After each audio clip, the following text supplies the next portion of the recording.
તો મિત્રો આપણે ફરી એકવાર આવી ગયા છે નવા વિડીયો અને નવી ધમાલની સાથે. તો આજે આપણે ફૂલ વિડીયોમાં બાકા જીકી લેવલનું કોમેડી કરવાનું છે. આપણી આગળ જે ફોર વ્હીલવાળો બંદો જઈ રહ્યો છે ને બહુ કીડો ઘૂસેલો છે. આપણે આ જન્મમાં એનો કીડો કાઢવાનો છે, જેથી મારી પ્રિય ઓડિયન્સને જણાવવામાં આવે કે તમે વિડીયો એન્ડ સુધી જોજો.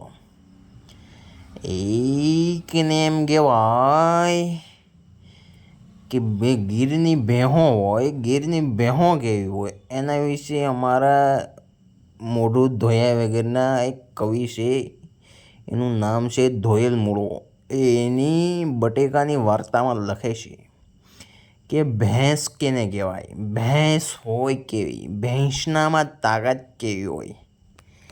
તો એ હું તમને વર્ણન કરવા જઈ રહ્યો છું. એમ કહેવાય કે ગાંડી ગીરની માલિકોર જે જાફરાબાદી બહેનની નસલ આવેલી છે. એમ કહેવાય કે કુંઢિયું હિંગડાનું બે કુંઢિયું સડાવી ગયું હોય જાફરાબાદી બહેન, અને એમાં દીવો દીપ પ્રગટાવો ને તમે તો 10-10 ગાંવ સુધી એ ભેંસ ચાલી જાય ને તો એ દીવો ના ઓલાય મિત્રો. અને એમ કહેવાય કે એક જૂનો વડલો હતો, એવી હાથ હથોરી પાંદ રવાળ હાક હળથી બાગ જૂટા ગામ ગોલી બાંગડા. પછી આપણે કાલે ગાશું. તો આજે આપણે ભેંસની વાત કરીએ.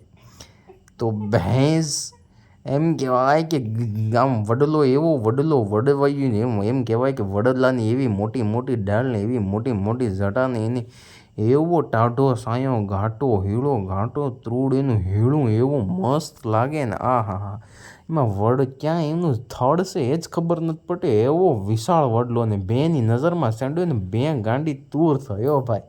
એમ કહે કે બેની મસ્તીમાં આવી અને બે જેવી ગાંડી તૂર થઈ અને વડલા હમું જો